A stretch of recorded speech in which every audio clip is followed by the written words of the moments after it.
एक समय की बात है, बलरामपुर नाम के गांव में सोहन नाम का एक गरीब किसान अपनी पत्नी रूपवती और बूढ़ी माँ के साथ रहा करता था। सोहन की एक छोटी सी बेटी थी जिसका नाम मुन्नी था। सोहन अपने परिवार का भरण पोषण गांव के मुनीम जी के यहाँ मजदूरी करके किया करता था।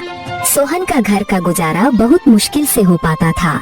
सोहन के पास थोड़ी सी जमीन थी जिस पर रूपवती दिन भर मेहनत करके तरह तरह के फसल उगाती और गांव के बाजार के दिन सब्जियां और फल बेचा करती थी।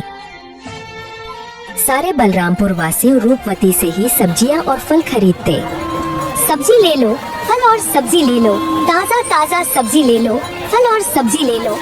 रूपवती के खेत में एक पुराना कुआं भी था जो सालों भर सूखा ही रहता। उस कुएं में एक बूंद पानी भी नहीं था। इस कारण रूपवती दूसरे गांव वालों के कुएं का पानी अपने खेतों की सिंचाई और खेती के लिए इस्तेमाल करती थी।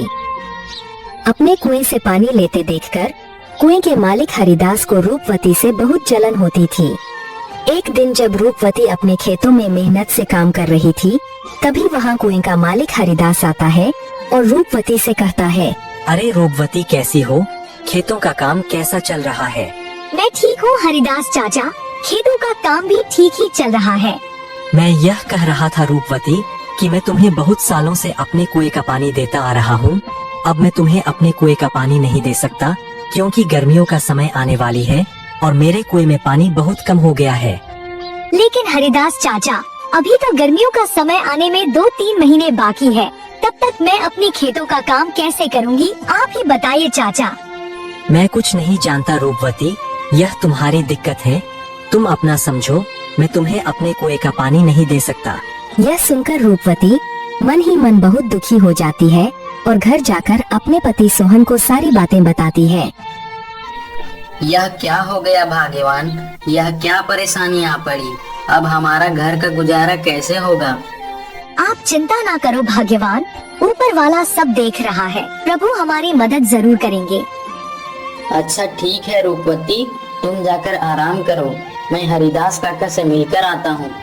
यह कहकर सोहन हरिदास काका से मिलने उनके घर की ओर निकल पड़ता है।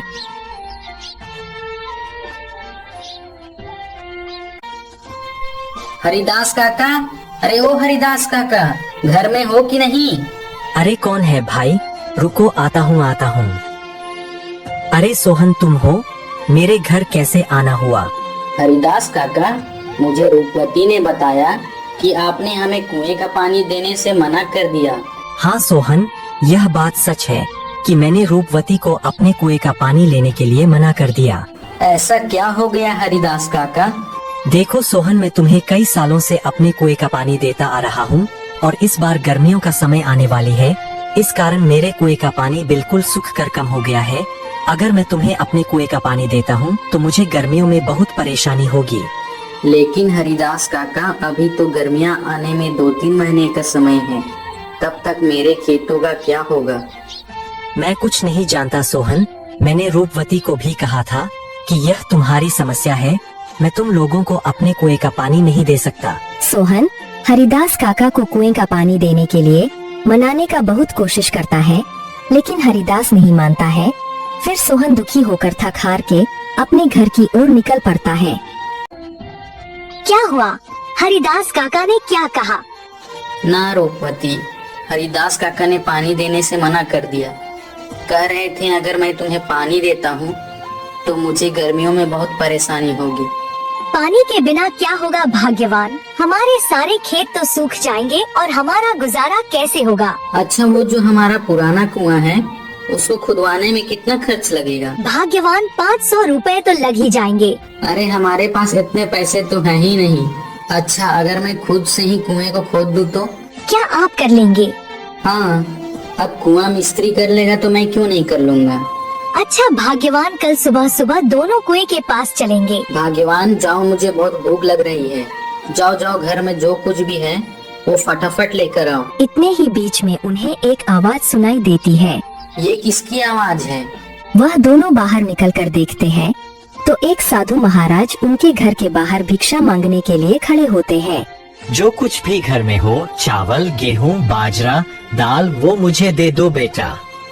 अरे साधु महाराज, हम सब पहले से ही इतने गरीब हैं, हम जैसे तैसे करके अपना जीवन गुजार रहे हैं, ऐसे में हम तुम्हें कहाँ से दान दे। सोहन की स्थिति देखकर बाबा जी समझ चुके थे और बोले, कोई बात नहीं बेटा, कोई बात नहीं, ठीक है बेटा, अब मैं चलता हूँ।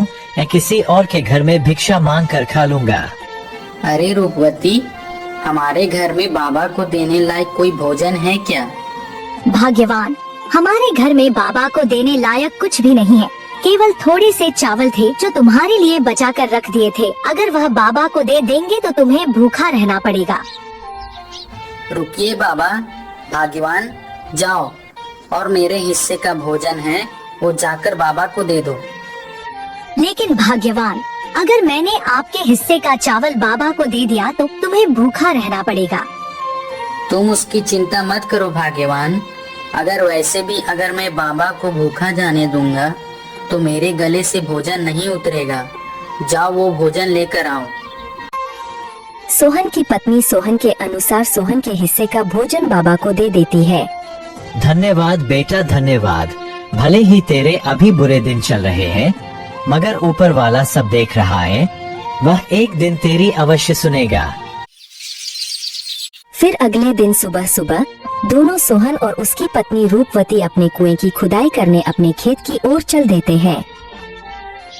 देखो रूपवती देखो, हमारे कुएं में तो एक भी बूंद पानी नहीं है।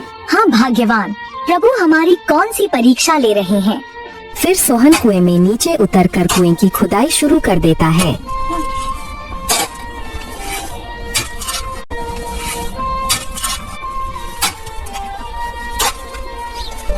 थोड़े समय बाद अचानक से कुएं की एक पत्थर के अंदर से पानी निकलने लगता है। अरे यह पानी कहाँ से आ रहा है? मुझे तो अपनी आंखों पर विश्वास ही नहीं होता। मुझे तो लगता है कि यह सब मेरे अच्छे कर्मों का फल है जो मुझे मिला। भाग्यवान सही कह रही थी और बाबा जी भी सही कह रहे थे कि तुम्हारे कर्मों का फल तुम्हें अवश्य मिलेगा। ऊपर वाले ने मेरी सुन ली। अब मैं इस पानी से मैं अपने खेत की सिंचाई अच्छी तरह से कर सकूंगा। सोहन बहुत खुश हो जाता है और ऊपर जाकर रूपवती से कहता है, भाग्यवान, प्रभु ने हमारी सुन ली। नीचे पत्थर से पानी निकल रहा है। क्या आप सच कह रहे हो भाग्यवान? प्रभु ने हमारी सुन ली। अब हमें खेती करने में कोई परेशानी नहीं होगी। तो दोस्तों, आपने देखा जो अच्छा कर्म करता है उसके साथ हमेशा अच्छा ही होता है।